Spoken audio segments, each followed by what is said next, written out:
Hey everybody, welcome to Yoder Cooks and welcome to another Thursday Chatting with Troy. I appreciate you joining us. Hope everybody had a happy Christmas and happy Hanukkah. Looking forward to the new year. This was a great year, and thank you once again to all of you for asking your questions, for subscribing, for following me, chit-chatting with me on social media and stuff. It's been a blast, and I can't wait for next year, man. I look forward to it, really do. Got a bunch of questions lined up here, and again, this is going to be a short one. I'm actually on vacation this week, so I'm going to cut this one short. But just wanted to give another shout out to Stuart Harrod. Stu sent me a bunch of beers from Kentucky, and this is one of them. I told you about the habanero beer last week. This is called Nacho Bait. There you go, Nacho Bait. This is a, let me get behind it. There you go. Anyway, it's a habanero blonde ale, and made by Country Boy Brewing. Thought I'd get a glass, pour it out, let you see what it looked like here. Here we are.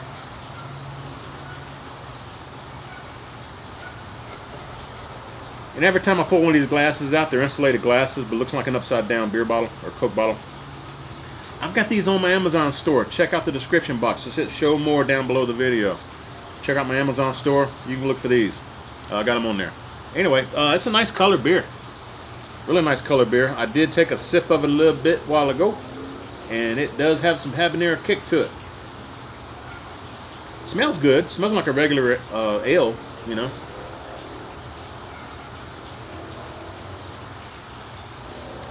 It definitely got that habanero pepper taste, though. Gotta be honest, Stu, it's not my kind of beer, man. I do appreciate you sending it to me, though. I'll sip on this one. In the meantime, I got another local beer from Austin. This is from Blackwater Brew Company. This is a Mexican-style lager. There you go, called Border Town. 5.5% alcohol. Blackwater draw. It's good stuff, man.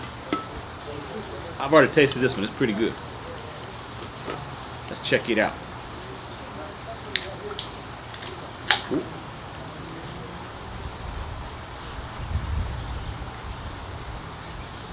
Cheers.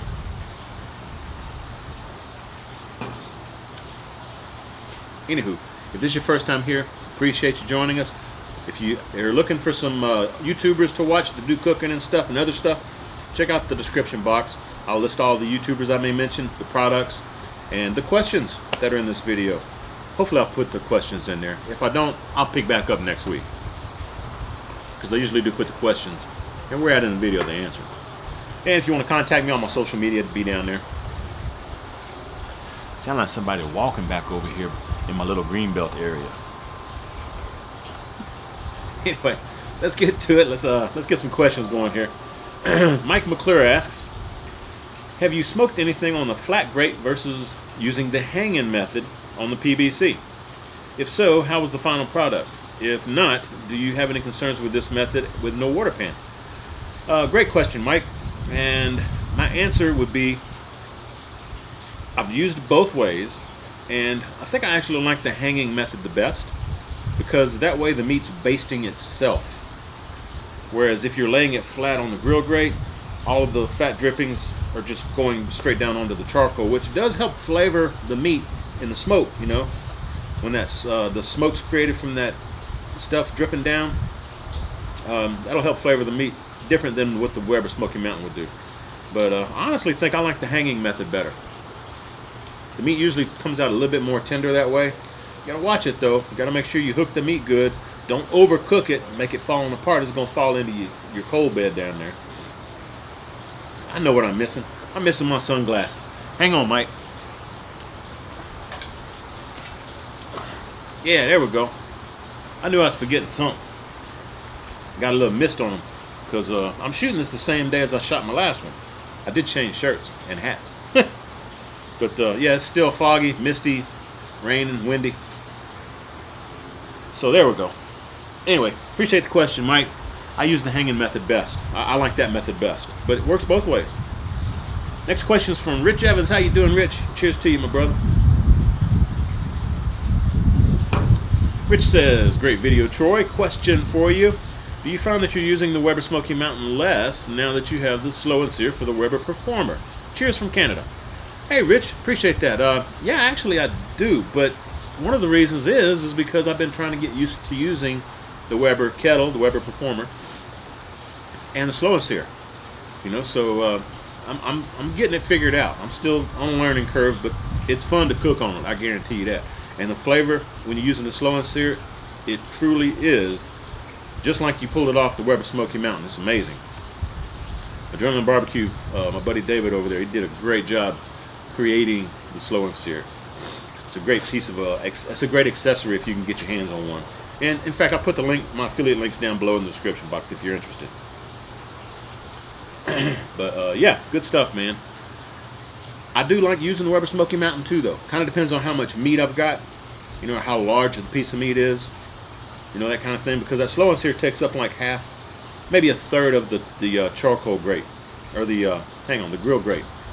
So if you got a smaller piece of meat, you can use it on that.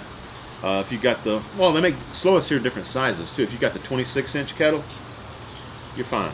Use a Slow and Sear, you'll be good. That'll give you just about as much room as the 22.5-inch Weber Smoky Mountain. Cook on.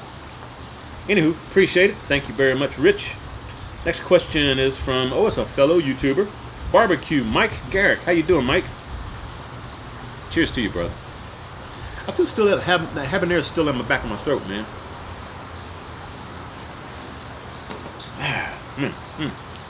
Let's see. Barbecue Mike Garrick says, cheers, T-Roy. Mike, cheers. Habanero, cheers.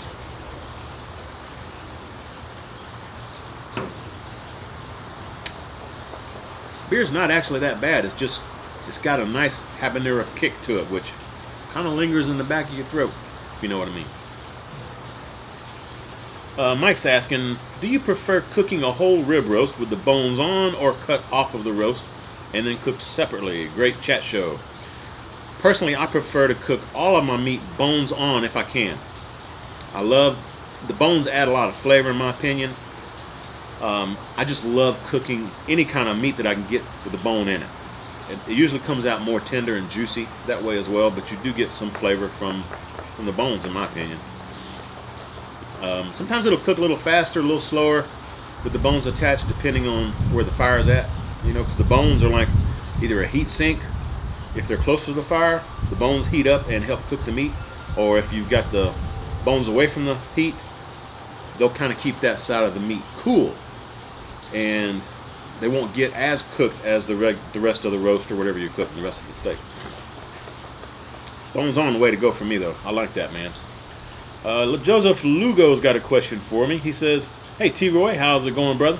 It's going great, Joseph. Cheers to you, my brother. Happy New Year. He says, thanks for another great Q&A. You're quite welcome, and thank you for all the questions. Appreciate it. I seriously couldn't do this without all of you. My question for the day is, what are your favorite side dishes to eat with brisket? I usually just do barbecue baked beans and potato salad, but looking to change it up a little. Any recommendations? Thanks again, brother. Happy holidays to you and the wife. Cheers. Again, cheers to you. Appreciate that, Joseph.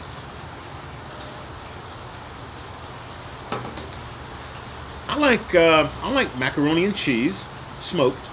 I need to do that video for y'all on that too, man. I hadn't done that yet. And also I actually like coleslaw, but I don't like it to be too mayonnaisey. I kind of like a mixture of the mayonnaisey and the vinegary type apple cider vinegar coleslaw. I'm just not a huge mayonnaise fan myself, but I'll eat it, a little bit of it. So yeah, coleslaw. Macaroni and cheese. I do like baked beans a whole lot, especially if they're homemade. And potato salad, you know, you can't go wrong with potato salad. That's always good. What else? Sometimes I like corn, you know, especially if it's grilled corn. What else? Some sausage, little side of sausage, you know, like a link. Maybe they cut it or something for you, you know. The sides themselves, I would say maybe, you know, some Dutch apple pie or peach cobbler. That's a nice side, dessert side, but it's a side. Anyway, and down here in Texas, when we do eat brisket, they give you slices of bread to eat with your brisket. So you can make your little sandwich or just something to daub up some of that barbecue sauce with and eat with the brisket, or to put with your sausage. But yeah, man, they give you a big old butcher paper sheet of cut up brisket with like 8 slices of bread. That's how they do it down here, old Texas style. Appreciate the question, Joseph. Next question is from Lar Jack. What you got for me, Lar? He says, enjoy watching your vids for some time now, and I have a question for you. Can you smoke pork neck bones? If so, how would you treat them on the smoker, season and cook-wise? Also, cheers to you, brother. Hey, cheers to you, Lar. Appreciate that, bro. I've never done neck bones. I've never done pork neck bones. I put some chicken neck bones in chicken broth to make like chicken and dumplings and stuff, but I've never done pork bones. I would think they would cook pretty much like any other piece of meat, though. I mean, it's a lot of bones and not a whole lot of meat, from what I remember on chicken neck bone. But it's some real tender meat. That's a good one, man. Season-wise, honestly, I'd probably just keep it simple. Unless you're going to use the chicken neck to make something. Wind's blowing all kind of stuff around here. Sorry about that. Hope it's not bothering the mic too much. Short answer is I don't know, man. I don't know. I would just keep it simple, and I would cook it until the meat looks like it's tender. That's how I would do it. But I'm just guessing. If any of you tried it and you've got some great recipes, please include them in the comment section down below. If you've got anything else to chime in on about, feel free to do so. We're a community. We help each other out. If I don't know something, I ask you guys. So there you go. And I don't know anything about pork neck bone. So that was from Lar Jack, L-A-R, Jack, J-A-C-K, 2 words. Hit a plus in Lar Jack and you can answer him. Appreciate the question, and cheers again, Lar. Appreciate it, man. Oh, it's one of my good friends, Christy from Christy's Cooking Channel, asking a question next. Y'all go check her out. All the links will be down below for Christy and everybody else that I mentioned. Let's see. She says, I know Booger would love a visit from you. Great chat, Santa Troy. Yeah, I'd like to go see Booger and maybe swing around and see you too, Christy, and your family. Yeah, I'd love to go hang out with Booger, though, man. Maybe we can both meet at Booger's house. That'd be something, huh? Booger's in Florida, in case y'all didn't know. And yeah, she's got a YouTube channel too, Booger500 US. Y'all go check her out if you hadn't already. And Santa Troy, huh? Yeah, I'm liking that, man. Maybe next year I'll have a little bit more gray. I have to go back and look at my videos from this year, next year, around this time, and see what the difference is. Let's see what you got for Christy. She says, excuse me, that habanero's hitting. She says, I gotta say it one more time before Christmas is over. Oh yeah, great chat, Santa Troy. Gotta say it one more time before Christmas is over. Appreciate that, man. She says, since you've been doing YouTube for so many years, what kind of videos do you enjoy watching the most? Thanks for sharing. You know, honestly, I don't watch a whole lot of cooking videos, strangely enough. If I do, it's usually the really young channels. You know, I'd say 2,500 or less subscribers. Of course, there are those that I do watch religiously. You know, I mean, we got Smoky Ribs, Smoky Goodness, Ballistic Barbecue, Christy, you're one of them. Booger, I watch her. Aim 'em and Claim 'em Smokers. I mean, there's a bunch of them. I won't list all of those in the... Y'all have heard me mention them before, you know, so I'm not going to put those in the description box. But there's some larger channels. And, you know, Keith Bettag, another one. You know, I love watching all of those. Bologna Ring Ranch, I think is what it is. What is it, Jeff? Anywho, yeah, they're all great channels, man. But I really like watching the younger ones doing the cooking. They put more into it, you know, more effort and stuff, because they don't have all the better equipment yet, you know. So they're playing around with it and learning their shtick, I guess. It's fun to watch, man. I like it. But on the side, I watch trainer tips for Pokemon videos. I watch some Lachlan. He's over in Australia. I watch some of him. He's a gaming channel. I don't play a lot of games, but I like watching them. Also, I like to watch like some UFO conspiracy stuff or ancient alien type stuff. I like that kind of stuff. I like history. Sometimes I'll just watch like, well, in fact, I guess it's old episodes of the History Channel or the Military Channel. I like watching airplanes, especially the old fighter jets, but the newer ones as well. You know, F-22 and F-35, Raptor and all that. Anyway, I like watching all that kind of stuff. I wanted to be a pilot when I was younger, but that never did happen. I got sidetracked, I guess. So I like watching airplane stuff. Oh, what's Fantasy of Flight? Excuse me, Fantasy of Flight on YouTube. I watch him. He's got Kermit. Kermit's got some great videos, and he's got a museum where he restores old warplanes. Okay, now, a lot of them are warplanes, some of them aren't, but most of them are. But he restores them, and he'll take you up with his little Kermit cam on his helmet and show you flying the plane and stuff and all that. It's pretty cool. Fantasy of Flight. Y'all can check them out. I'll put that link down below because I don't think very many of y'all watch that. If you're interested in airplanes, you know. So there you go. Appreciate the question, Christy. That was nice, man. Cheers to you, girl. Y'all go check out Christy, man. She's a hoot. And she grills and does barbecue and stuff too. Seriously, y'all go check her out. What else do we have here for today? Next question we have is from Simon Guerrero. How you doing, Simon?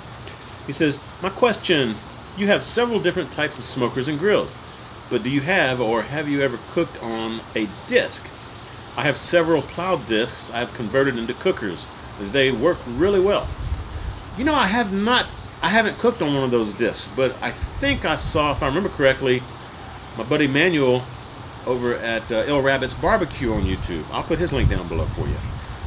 I've seen him use that, I believe, and I think he made his own, but I've never cooked on one. I do hear they cook pretty well, though. So, you know, do you have a channel? I don't think you do. Anyway, maybe make some videos and shoot me the links for them, you know? That'd be pretty cool. Appreciate the question, Simon. Next question is from Leaky Mickey. That's my boy Mike. Let's see. I think Mike's got a channel, but he hadn't uploaded anything in 2 or 3 years, so I'm not going to put it down below. But Leaky Mickey, if you're interested. He says, T-Roy, fellow Austinite here. Yeah, cheers to you. Oh, let me get the habanero beer for you, Mike. There you go. Cheers, my brother. You should stop by and do some barbecue sometime with me, man. I'm on the north side of town. Woo, man, it's like the hotter that gets, the more that habanero kicks. Alright, Mike says, I got a bunch of pork chops, bratwurst, and steaks, and I usually freeze them up in individual pieces and bag them up for cooking later in the nuwave oven. He said it cooks meat real great on the grill or whatever, etc. Just as if it were on the grill or whatever. He said, I was wondering about throwing some smoke on them first. Your thoughts? He says, I have a master-built electric smoker with an external smoke generator, and I've cold smoked cheeses with great success without using any heat other than heat from the smoke itself. Thanks, Mike. Mike, dude, come over here, man, or invite me to your house. I want to smoke some stuff with you, man. I've never cold smoked anything, and I love smoked cheese, especially like smoked Gouda and Havarti and stuff like that. So, dude, I need to see how you got that going. Cheers. Yeah, connect with me, man. Let's see what he was asking about here. Oh, smoking the meat. It should be okay to smoke the meat as long as you're cold smoking it before you freeze it. It should be fine. I don't see that would hurt anything at all. But again, I'm guessing. I've never tried it before. You may want to try Tom over at Tom's Test Kitchen. Tom Jones. He's here in Austin as well, if you weren't familiar with him. And I'll put Tom's link down below. But check with Tom. I think Tom's been doing some experimenting with some smoke and also doing smoke with sous vide. So if you're interested in that, Tom's Test Kitchen. But personally, I've never done it. I don't think it would be a problem though.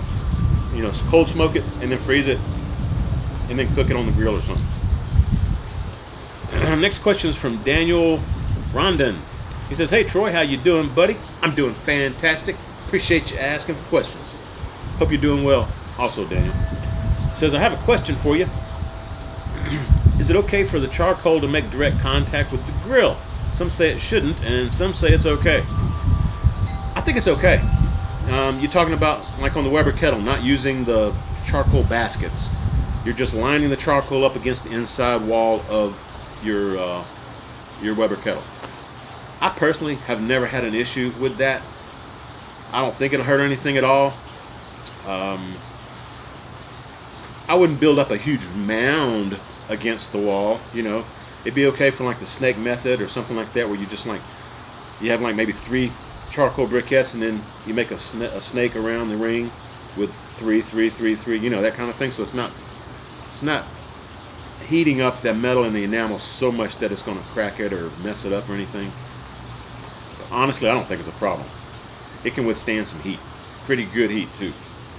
In fact, Ballistic Barbecue, Greg, he doesn't use baskets. He just puts his charcoal directly in there. If you've ever checked out some of his Weber kettle videos, if you hadn't checked it out, Ballistic Barbecue, I'll put a link for his channel down below.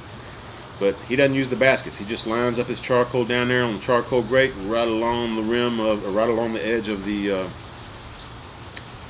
wall of his Weber kettle, and the coals are actually touching the wall. He doesn't seem to mind either. So maybe depend on who you ask, but I don't see a problem with it. That's a great question though, Daniel. Appreciate it, man. Cheers to you. Next question is from Tom Har51. Oh yeah, Tom, how you doing, man? He says, hey Troy, the beard looks great. Appreciate it, bro. Appreciate it. I'm loving it myself. I really am. Yeah, I haven't trimmed it. I mean, I've shaved down here one time since I started growing my beard out. And then I heard you should really let this grow out. So I'm letting it grow out too. He says, I'm looking to invest in a couple of nice wood cutting boards. Do you have any tips for maintaining them and how you would clean them after each use? Cheers, from Tom. Tom, dude, man, it's funny this question comes up today. I was just talking with Jeremy Taylor, another subscriber, and I've actually seen him over here. He's up around the Dallas area, but he's the one that brought me that deer, and it's still in the freezer. Dude, Jeremy, you gotta come down here and show me how to cook it, bro. Seriously. Anyway, Jeremy was just telling me that he's been asking or trying to figure out the best way to clean and use boards as well. So he suggested I make a video on it. So I will do a video on that. I think that'll be a great video, just walking you through different types of boards, what to use them for, how to use them, how to clean them, how to store them, you know, etc. Bottom line is, I wash all of my boards by hand. All right, whether it be plastic, bamboo, wood, whatever. I wash them all by hand with hot water and soap. When I first get them, I will cut them down with some oil, and they make a special oil for wood boards. That's what I use. And I'll let that soak in for a good 48 hours before I use the board. And then maybe once every 6 or 8 months, when I start seeing the wood kind of drying out a little bit, I'll go ahead and recoat it with some oil, and again, let it absorb the oil for a good 48 hours or so before I use it again. But generally, in between uses, I just wash it with soap and water, hot water, and scrub it down real good with a dish rag.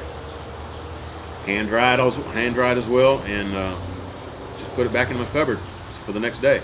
Now, I will say mostly for meat, I use real wood boards or bamboo. For vegetables, I will use my plastic boards. And if you're really concerned, you can also have like real wood boards for using beef or bison or deer, stuff like that. If you're doing poultry, you can use like a bamboo board. That way you keep them separate. But that's totally your call. That's up to you. I think hand washing them all very well in hot soapy water, I don't think you have to worry about any contamination or any bacteria or anything like that. I've never found it to be an issue. But that's a great question, Tom. Again, cheers to you. I'm gonna get through this habanero beer stew. Appreciate you sending it, man. Have you tried this stew? Or you just sent it for me to be a guinea pig? I mean, seriously, it's a great looking beard. Beard too. Great looking beard. Woo! That habanero is really coming through, man. You know what? It's almost, it reminds me of like taking a sip of the like when you buy pickled jalapenos in the jar, the glass jar, and you take a sip of that juice. It's that pickle type flavor, but with an extra kick because it's habanero. I hope that makes sense. That's what it tastes like, Stu. Yeah, that's what it tastes like to me, man. And man, it lingers back here too. Lordy. Sorry, I need another sip of this. I don't think I'll be able to finish that, Stu. I'm sorry, man. I gave it a try. I just can't handle the heat. Next question is from Burrito Balls. He says, cheers, T-Roy. Cheers to you, Burrito Balls. Thanks for the question. He says, let's see. When you use your Yoder for your long cooks like brisket and pork shoulders, is there a difference in flavor or bark quality and color if you use your WSM to get a nice sleep versus tending to the fire all night? There's a difference in the bark. The smoke flavor is going to be real similar, honestly, but the offset, the Yoder Wichita, will produce much better bark because you're burning real wood. All right. But honestly, the flavor is just a little bit better on the offset than it is the Weber Smoky Mountain, but they're pretty doggone close. But the bark is the main thing with the offset, in my opinion. You know, you get that real smokehouse smell in your pit, and that just transmits into the meat, so you get that nice smell, aroma, flavor in your meat, but you get a really nice bark. If y'all seen my brisket cooks on my Yoder Wichita, they come out black, like black licorice dark. Really, really nice. It's either that or a really dark mahogany red color, depending on what I'm using for my spritz and my rubs and stuff. And what type of wood I'm using too. You know, different woods will give you different, like peach wood. Peach wood gives you more of a mahogany color on your meat than, say, hickory or mesquite or anything like that, you know, or pecan. my favorites will be post oak or pecan. I switch between those two every time I cook. Every once in a while I'll throw in something different, like some people have sent me some peach wood and some different types of woods, apple wood and stuff. So I will throw some of that on from time to time, but I mainly use that on my Weber Smoky Mountain or on my pit barrel cooker or on my Kamado Joe when I use my Kamado Joe. For the offset, it's usually post oak or pecan. Yeah, post oak or pecan. That's what we have here in Austin. Anywho, appreciate the question. Thank you very much. Next question. Oh, that's my good friend Dan from up in Lincoln, Nebraska. Y'all know him as Mr. Smoky Goodness. Shut up, dog. Here you go. Cheers to you, Dan. Dan says, hey, T-Roy, you got me seriously thinking about using some of that oak wood that seems to be scattered all over my lawn after that storm blew through. It's the dead branches which usually go first, and I have a growing pile of them. These are pin oak trees, though. I've never heard of anyone mentioning using pin oak for a smoker. Any thoughts? Use it. Pin oak is some good stuff. It's in the oak family. It's going to taste a lot like your red oak, your white oak, your post oak. Use it, Dan. Use it. Get out there and grill, man. We miss seeing your videos, dude. Yeah, get out there and do some cooking. Don't let the wind scare you. Don't let the snow and rain and stuff and sleet scare you. Get out there and do some cooking, bro. If you have to, cook inside. That's what I do. Weather usually isn't too bad. I mean, it's kind of dreary here today, but at least I'm outside, you know. Hope I can inspire you to do some cooking out back. Get you put your umbrella up, that big nice red umbrella you got on your back porch, man. Do some cooking for us, Dan. We miss you, bro. Miss you. Y'all go check him out. Smoky Goodness down below. His show more. We got another question here. Next question is from Michael Michael Carlson. He says, hey, Troy, I watched your shows for a little over a year now, and I really love your channel. Appreciate that, Michael, or is it Mikhail? I guess it's Mikhail. It's M-I-K-A-E-L. Yeah, Mikhail. I think I had this issue before last time you commented. Cheers to you, Mikhail. Sorry about the name confusion, bro. Reading from this far away, my eyes aren't quite as good as they used to be, brother. So I apologize up front. Mikhail says, I've seen you filling your water pan in the Weber Smoky Mountain with cold water. I always fill mine. He's got 18.5 inch, by the way.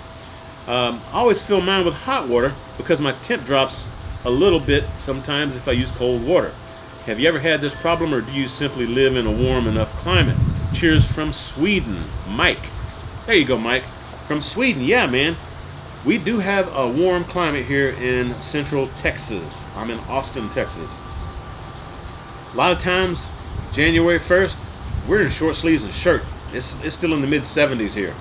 I mean, it's a little chillier today. It's like 55 or 60 here, Fahrenheit. But, you know, it's just a warmer climate. I don't have those issues. Plus, I don't really want to take a bunch of hot water and haul it out to my Weber Smoky Mountain. But I can see your point in wanting to try using hot water. You know, if you've got access to hot water readily available close to your Weber Smoky Mountain, by all means go for it. It will help stabilize temps quicker in your Weber Smoky Mountain, especially once you get the coals going and get up the temp. But it may take a little bit longer, but I just use regular cold tap water out of my faucet, out of my spigot on the side of my house. And I think that water usually comes out around 55, 60 degrees or so. So I just let it rock and roll. I don't worry about the hot water, but again, I'm in a hot climate, you know, pretty hot. Next question is from, it's my brother Scott. In for the barbecue. Oh no, I'm sorry. In for the grill barbecue. Y'all go check out Scott. Cheers to you, brother. He's got a great channel, doing some great work on his videos. Y'all go check him out. In for the grill BBQ. Link will be down below. What you got for me, Scott? He says, hey T-Roy. Hey T-Roy, great chat once again. Cheers, bud. Cheers to you, Scott. Appreciate it, bro. Alright, Scott says, looks like he's got a bunch of questions here. Let's see if I can get through them. T-Roy, do you have a go-to wood for smoking flavors? Pecan. Pecan is my go-to wood. If I can't have that, it's going to be post oak.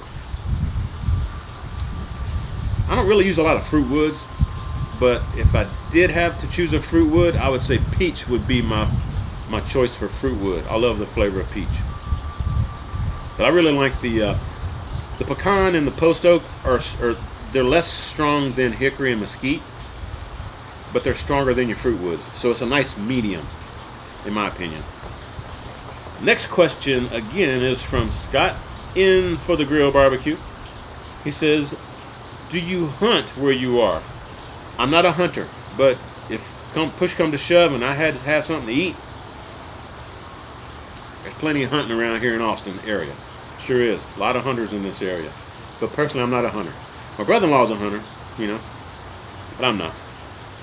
Next question from Scott. He says, have you done barbecue competitions? No, I don't have the desire to do it. I don't like to be rushed to cook something. I like to cook it at my own pace, because I like to chill and grill and just hang out and barbecue and listen to some tunes, hang out and enjoy nature. I don't like the rushed atmosphere when you're doing a barbecue competition. I'd go just to watch, like go watch my brother James over at Amon Claim Smokers. I go watch him, but as far as me doing it myself, no, that ain't gonna happen. Another question from Scott, in for the grill barbecue. He says, ever think of teaching a barbecue class or fire management? I've thought about it, and I probably will do that sometime in the future, but I've got to find, if I do it here at my house, it's going to be a small gathering of people, because I don't have a lot of parking out front, to be honest with you. But I don't know, I've had 15, 20 people over here before, so we could make that happen. And if I'm doing a barbecue class, fire management, I would think, would be part of that class. I do have a fire management video that's got over 1 million views if you're interested.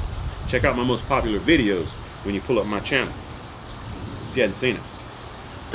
Let me see. He's talking about the barbecue class of fire management. He says, you seem to be pretty good at it, sir, and you have great personality. That should be good for now. Pick one of your choosing if you wish. Cheers again. Made you drink twice. Scott, you're a trip, dude. I answered all of them. How about that? I'm sorry, man. I didn't read all the way through. There you go. Cheers to you, Scott. Y'all go check him out, man. In for the grill barbecue. Folks, I'm going to end it right here. I've got to go do some stuff. I actually got to go cook those hamburger steaks I mentioned on the last video. It's twice I've done a video today on Thursday chat. And I may still have one more I need to do, but it's going to be inside. It ain't going to be the hamburger steak, though. So, I ain't going to tell you. So, stay tuned. Anywho, I love each and every one of you. Hope everyone has a very safe and happy new year. Hope everybody has a fantastic 2018. I wish all of you much success, much continued success. And again, I can't thank all of you enough for making this channel possible. If you've got questions, ask them in the comment section down below. Be sure and show some love to all the YouTubers that I mentioned. Just hit show more, get to the description box, and I'll have those channels listed there for you. If you're not subbed yet, hope you go ahead and subscribe. And as for me, if you're not subbed, please go ahead and subscribe to me as well. And Stu, thanks again for the beer, bro. I'm going to set this to the side. But I do appreciate it very much. And for those of you that sent cards, Tango Joe, Stephanie Jimenez, Matt, y'all go. I appreciate it, man. Y'all give me some thumbs up. We'll see y'all next year. And hope you share the video. And when you do, please tell all of your friends that T-Roy cooks responsibly. Cheers, everybody. As a wrap.